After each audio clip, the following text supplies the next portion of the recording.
Hello and welcome to this instalment of Talking Trim. I'm Jonathon Skinner and today we're looking at the front seats for the Jaguar E-Type models. Strictly speaking, this is from a Series 3, but the Series 1 and 2 4.2 litres are extremely similar. They did differ in shapes of both the sort of seat covers and the hardware elements of things, and the frames were quite different as well. They're absolutely not interchangeable, but the overall concept to sort of glance at and look at it is very, very similar. So you can use this as a bit of a guide if you happen to have a Series 1 or a Series 2. But these are out of the Series 3. And what I've got here, fully trimmed up right-hand seat, the left-hand seat covers here, and then the framework here for the left-hand seats with the hardware elements in place. And then obviously we've got the headrest at the back there. And what I wanted to do in this video is just go over the bare basics of what you need if you want to restore your seats for your E-Type, and obviously what we can offer as a company here. I'm not really going to do much showcasing of the quality and workmanship. That speaks for itself, and please do see the links below for the other videos which do showcase that elements of things. Obviously you can see with the trim seat here how nicely they do turn out, but I'm not going to go too much on about that. I just want to give a very basic overview of what you need if you are looking to restore your seats on your E-Type. It's not going to be a trimming guide at all. It's literally just here to kind of inform you of what you need and give you a few little bits of advice, etc.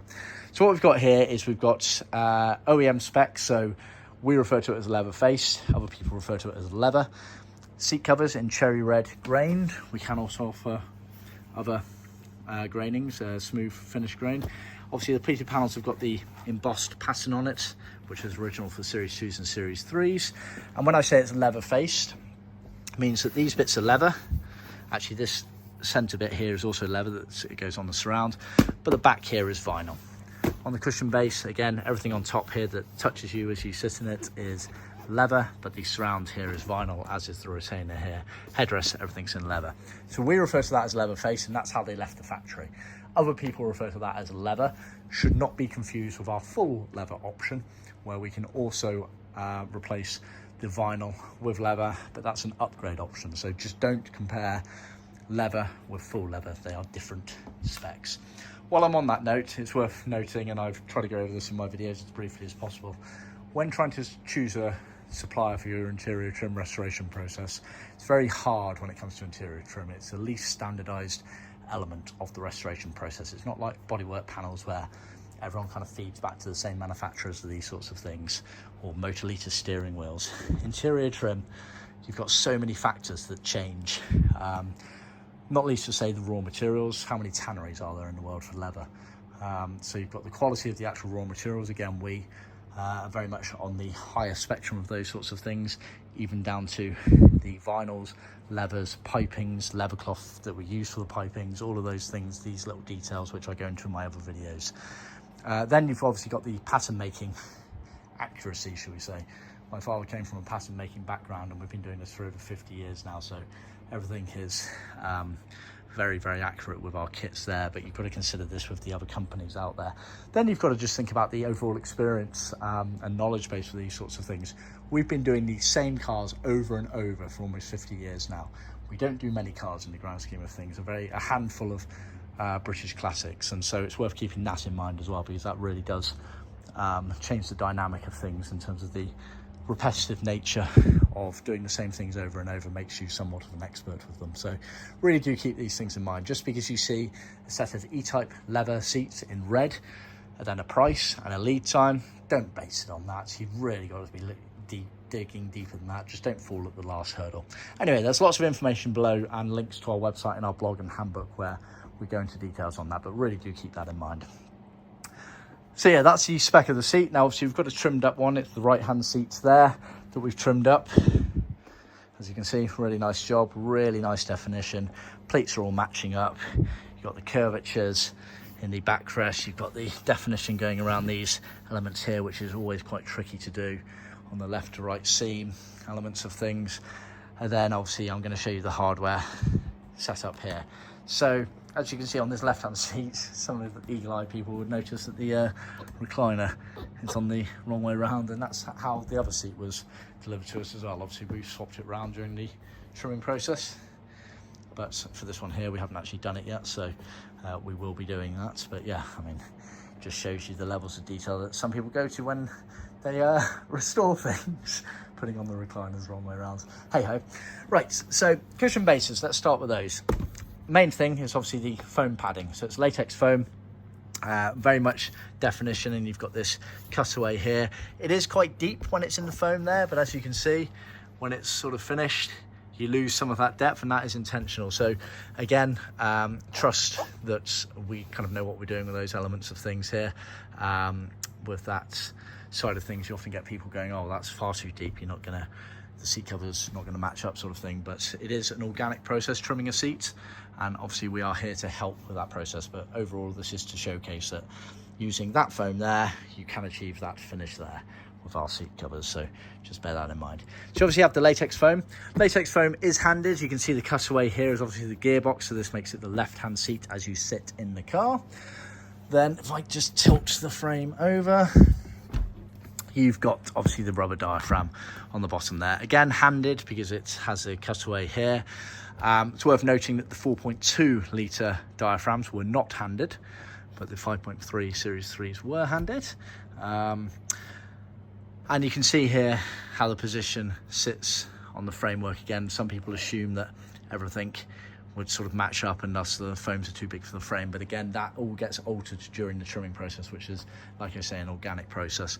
Diaphragms do come with the clips pre-installed on them for clipping on.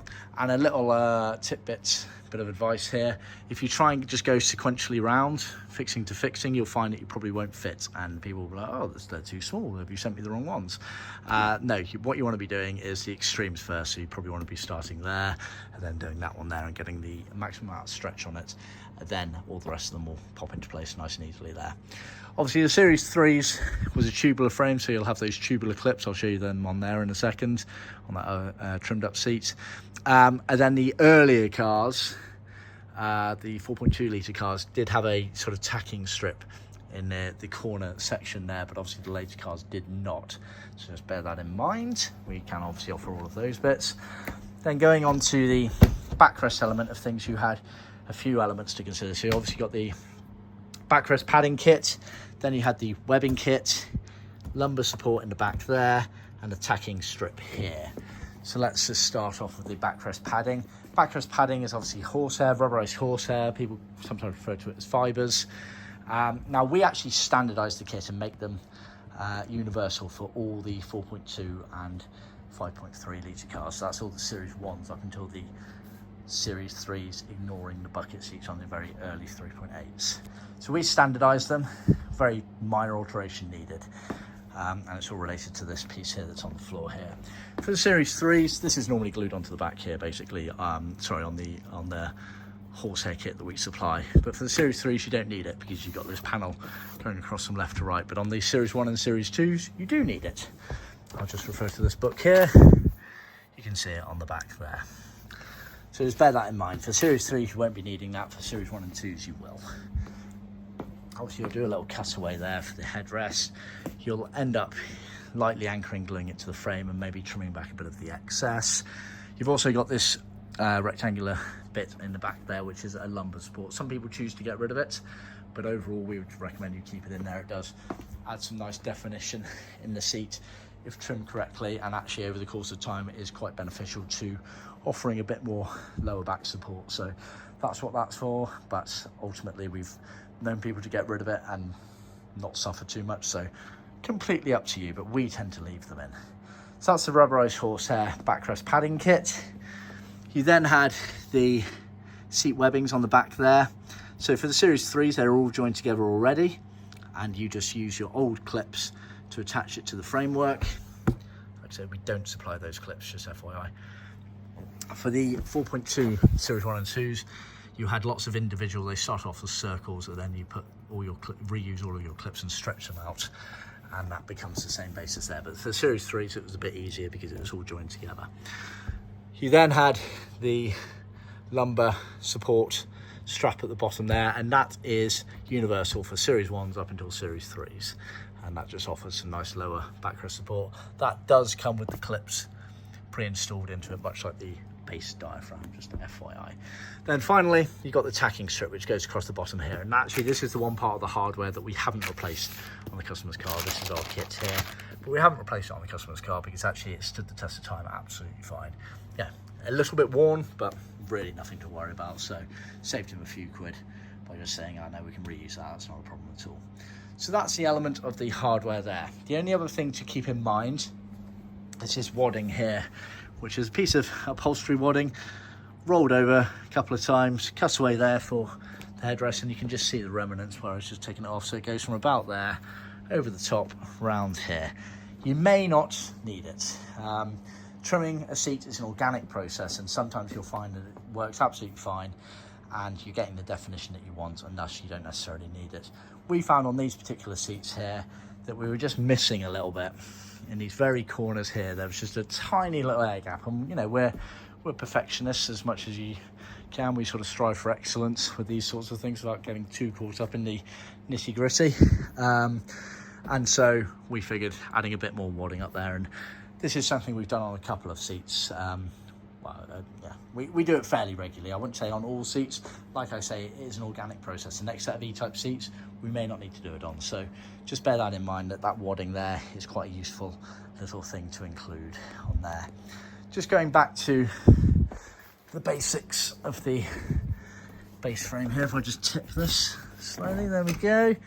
So yeah, you can see obviously the cover, retainers and surrounds wrapped round. Then you use these tubular clips to go around the framework there. Obviously a bit of glue helps as well on there. So just wanted to show you that as I mentioned it earlier. But as you can see, the lovely definition on these things, and you want the piping to sit mostly on the ridge there, although it tapers in at the back there to avoid obviously the mechanism as best as possible there. So that's lovely definition, and that's what you should be looking to achieve on these things. Really, this section here is crucial, but then you've really obviously got to think about the lining up of the pleats as well. Make sure the pleats line up absolutely perfectly, or as perfectly as they can line up rather. Centre pleat is always the one to really start with, making sure everything's centered up on the car. So we tend to say trim up the backrest first, and then line the cushion up, just because it means that when you're lining the cushion up, you've got a bit more play when trimming a cushion and compared to when you're trimming a backrest. So start off with the harder parts, then the cushion makes life a bit easier on that element of things. Finally, headrests. You obviously have the spade stalk, which we can replace if yours are missing or completely shot, but these ones weren't in too bad a condition. Then you have the molded latex headrest foam, and then the only other thing are these panels here. Now normally they're just black plastic. His were a little bit worse for wear, and someone had tried to paint them over the course of time, and they looked a bit dodgy, so I offered, you know, do you want us to replace them with the molded black plastic ones? And he actually pointed out that on my E-Type I had trimmed these in leather, so he asked whether we could do that, so we did. So we just got some matching cherry red leather, we skived it down on an in-house leather skiving machine, and we retrimmed it, covering up the blemishes of the original old one, okay, and retrimming it like that. So either way, molded plastics, what you need there, we can offer those, and we can offer them trimmed up if you prefer. So yeah, I think that kind of covers it. I didn't want to go into too much detail on bits and bobs. As you can see, lovely results. Don't take that for granted. It is literally a labour of love, these sorts of things, and down to years of meticulous pattern making and adapting to technology and cutting on our in-house digital CNC machine for accuracy and consistency. And then it's the know-how, it's knowing how these bits go together. You know, a lot of people unfortunately assume these things should be plug and play, and they'll find the smallest detail to throw a spanner in the works, shall we say, and say, oh well, this isn't the right size, or this doesn't work, or the definition on this is too deep, etc. And ultimately with trimming a seat especially, you have to get started on it, and after that it's really a case of trusting that we know what we're talking about. And nothing really changes at our end in terms of our processes, and thus if we're achieving this, so should you. And of course we're more than happy to help and guide people on those elements of things, even your professional trimmer. part of the reason I set up this YouTube channel was to showcase how our seats and other items should look, and thus if they're not looking like that, then you need to be asking some questions as to why they're not looking like that, and of course ask for some help of us guys to help you with that element of things. Anyway, enough on that. Thanks for tuning in. Please remember to like, subscribe and share with other classic car enthusiasts out there, and be sure to tune in next time. I'll see you then. Cheers.